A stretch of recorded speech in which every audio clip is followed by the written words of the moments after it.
आदाब दोस्तों, मैं अलीम अंसारी। स्वागत है आपका इस चैनल पर। तबलीगी जमात के खिलाफ प्रोपेगेंडा फैलाया गया, तबलीगी जमात को बलि का बकरा बनाया गया।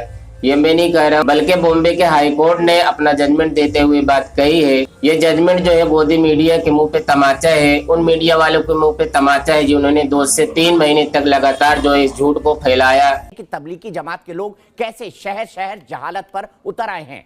हमने आपको दिखाया था कि कैसे जमाती नर्सों के सामने ही नीचता पर उतर आए हैं, कहीं बिरयानी की फरमाइशें कर रहे हैं तो कहीं पुलिस वालों पर हमला कर रहे हैं। दुश्मन न करे, एक मौलाना ने वो गलत काम किया है, पूरे देश को कोरोना की आग में झोंक दिया है कि देश में 30% कोरोना केस का कनेक्शन तबलीगी जमात से जुड़ रहा है। इस प्रोपेगेंडो को फैलाया और लोगों में जो है हिंदू मुस्लिम हवा खड़ा किया। आप लोगों को अच्छी तरीके से मालूम है, जब दिल्ली निजामुद्दीन के अंदर जो है तबलीगी जमात के लोग निकले, किस तरीके से उनके खिलाफ प्रोपेगेंडा फैलाया गया और उनके खिलाफ जो है नफरत क्रिएट की गई। इस तरीके से मीडिया ने डिबेट की और इस तरीके से जो है हेडलाइन चलाई, इस तरीके के वर्ड इस्तेमाल करते थे ताकि जो है उनका धंधा चल सके, उनकी टीआरपी बढ़ सके और जो है लोगों के अंदर हिंदू मुस्लिम हवा खड़ा किया जा सके। ये खबर मैं आपको पढ़ के सुनाना चाहता हूँ, उसके बाद इस पर हम बात करेंगे। दिल्ली निजामुद्दीन मरकज मामला बॉम्बे हाई कोर्ट के औरंगाबाद बेंच ने शनिवार 22 अगस्त को 29 विदेशी तबलीगी जमात के सदस्यों समेत कई व्यक्तियों के खिलाफ दर्ज एफआईआर रद्द कर दिया। कोर्ट ने कहा कि इस मामले में तबलीगी जमात के विदेशियों को बलि का बकरा बनाया गया। कोर्ट ने मीडिया को लेकर भी तल्ख टिप्पणी की, कहा कि तबलीगी जमात को कोरोना वायरस संक्रमण का जिम्मेदार बताकर प्रोपेगेंडा चलाया गया। विदेशी नागरिकों के अलावा 6 भारतीयों और कई मस्जिदों के ट्रस्टी के खिलाफ शरण देने को लेकर महाराष्ट्र पुलिस ने एफआईआर दर्ज की थी। महामारी act, Maharashtra police disaster management act और फॉरेंसिक एक्ट संबंधी धाराओं में केस दर्ज किया गया था। जस्टिस टीवी नलावड़े और जस्टिस एमजी सेवलिकर की डिवीजन बेंच ने आइवरी कोस्ट, घाना, तंजानिया, तिब्बती, बेनिन और इंडोनेशिया की याचिकाकर्ताओं की अपील पर सुनवाई की। महाराष्ट्र पुलिस ने दावा किया था कि इन लोगों ने अलग अलग मस्जिद में रहने और नमाज पढ़ने की सूचना मिली थी, जो कि लॉकडाउन के आदेशों का उल्लंघन था। इसके बाद इनके खिलाफ केस दर्ज किया गया। याचिकाकर्ताओं ने कहा कि वो वैध वीजा पर भारत पर आए। उन्होंने ये भी कहा कि एयरपोर्ट पर उनकी स्क्रीनिंग में नेगेटिव पाए जाने के बाद ही वो एयरपोर्ट से बाहर आए। दोस्तों, ये खबर मैंने द लल्लन टॉप की वेबसाइट से पढ़कर सुनाई और कई न्यूज़ वेबसाइटों ने इस खबर को चलाया है। ये फैसला जो है बॉम्बे के हाई कोर्ट ने दिया है। लेकिन दोस्तों, मैं यहाँ पर एक सवाल खड़ा करना चाहता हूँ, क्या जिन लोगों के दिलों में जो है नफरत भर गई थी, उन लोगों के दिलों में से नफरत निकल जाएगी? मुझे तो नहीं लगता निकल जाएगी, क्योंकि जिस तरीके से इन खबरों को कवरेज दिया था मीडिया ने और इन तबलीगी जमात के खिलाफ प्रोपेगेंडा फैलाया था, झूठ फैलाया था, अब इस खबर को उस तरीके से चलाएगा नहीं, आम लोगों तक बात पहुंचेगी नहीं, तो उनके दिल में से नफरत कैसे निकलेगी जब उनको सच्चाई पता ही नहीं चलेगी। इसीलिए मैं कहता हूं दोस्तों कि सोशल मीडिया से जुड़ना चाहिए।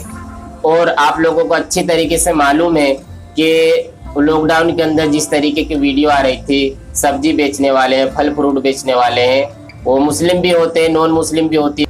जो मुस्लिम लोग थे जिनका नाम उर्दू में था, अरबी में था, जो मुसलमान थे, वो जो है जब नॉन मुस्लिम इलाके में जाते थे तो उनके साथ किस तरीके का व्यवहार किया जाता था, उनको सख्ती के साथ इस इलाके में आने से मना किया जाता था। कई जगहों पे जो है मारा भी गया, भगाया भी गया और जो है गालियाँ भी दी गई और सख्ती के साथ उनको जो है मना किया जाता था कि आज तो आ गए, आज के बाद जो इस इलाके में मत आना। ये सब किस वजह से हुआ? ये सब इन्हीं मीडिया वालों की हेड स्पीच देने की वजह से, हेड कवरेज बनाने की वजह से और तबलीगी जमात के खिलाफ प्रोपेगेंडा फैलाने की वजह से हुआ। किस तरीके से चीख चीख कर जो इस पर डिबेट करते थे, डिबेट में मेहमान को बुलाते थे और कितने भी शांति से बात कर रहा है, वो जो है तथ्यों पे बात करने की कोशिश कर रहा है, लेकिन जो है अपनी तेज आवाज के जरिए से और धमका कर जो उनकी आवाज सीलो कर दी जाती थी। केस कर दीजिए, केस कर दीजिए, शोएब जमई को ऑडियो डाउन कर दीजिए। दीपक जी, आपने तबलीगी जमात को तालिबानी जमात जानबूझ के कहा है या गलती से कहा है? नहीं, मैंने नहीं कहा, माफ कीजिएगा, हमने इस शब्द का इस्तेमाल नहीं किया। शोएब जमई, मेरे मुंह में शब्द मत डालिए, अगर मेरे मुंह में शब्द डलवाएंगे तो दिक्कत होगी। और मैं आपको साफ साफ बोल दूं, मैंने तालिबानी जमात शब्द का इस्तेमाल नहीं किया है, जो कि स्पोक्स पर्सन है तालिबानी जमात के, और किस तरीके से जो इनको फंसाया जाता था, बस एक ही मकसद था कि जो है इनको जो है पूरे मुल्क में, पूरे देश में जो है बदनाम करना है। यहाँ तक कि मैंने अपनी आंख से देखा, जो गांव देहात में लोग रहते हैं, शहर की बात तो छोड़ दीजिए, जो गांव देहात में लोग रहते हैं, जो 10 साल से 15 साल से पूरी जिंदगी जो है बचपन से साथ रहे, ये मीडिया की हेड खबरों की चलाने की वजह से जो है उन लोगों के अंदर, उन लोगों की दिलों के अंदर इस तरीके से नफरत भर गई कि मुसलमानों के साथ इस तरीके का व्यवहार करते थे जैसे वो मुसलमान नहीं, इंसान नहीं, बल्कि वो कोरोना वायरस हो। कोरोना वायरस के खतरे के बीच तबलीगी वायरस देश के लिए बहुत बड़ी समस्या बन चुका है। इस तरीके का व्यवहार किया जाता था। जो जिंदगी भर गांव में एक साथ रहे, उन लोगों के अंदर इस तरीके की नफरत भर गई, तो शहरों के अंदर क्या हाल होगा वो आप अच्छी तरीके से समझ सकते हैं। इस पर मैं यही कहना चाहूंगा कि इन जैसी खबरों से हमको सावधान रहने की जरूरत है, बाखबर रहने की जरूरत है, क्योंकि ये जिस तरीके से जो है प्रोपेगेंडा फैलाते हैं और जब बाद में जो है उस पर सच्चाई आती है तो बस ट्वीट करके जो है माफी मांग लेते हैं। लेकिन जिन लोगों के अंदर उस खबर की चलाने की वजह से नफरत फैल गई है, जिनकी मानसिकता बदल गई है, वो थोड़ी बदलने वाली है। ये भी एक तरीके से वायरस है, कोरोना बीमारी वायरस है, बीमारी फैलाती है। न्यूज़ चैनल जो है नफरत फैलाते हैं। अगर हम ऐसे खबरों से जो है बचकर नहीं रहेंगे तो हमारे अंदर भी नफरत का वायरस पैदा हो जाएगा। इसके लिए जो है हमें बहुत सावधान रहने की जरूरत है इन मीडिया के हेट स्पीचेस पर, हेट खबरों से। दोस्तों, मुझे ऐसा लगा कि ये खबर बहुत जरूरी और अहम है, आप लोगों तक पहुंचानी चाहिए। मीडिया इस खबर को जो है हाईलाइट नहीं करेगा, तो मुझे लगा मुझे इस पर जो है वीडियो बनाना चाहिए। आप लोगों को ये वीडियो कैसी लगी, आप लोग जो है कमेंट बॉक्स में जाकर अपनी प्रतिक्रिया जरूर दें और इस वीडियो को जो है ज़्यादा से ज़्यादा शेयर करें, ताकि जो है आम लोगों तक भी ये बात पहुँचे और मालूम पड़े कि मीडिया किस तरीके से जो है नफरत फैलाता है।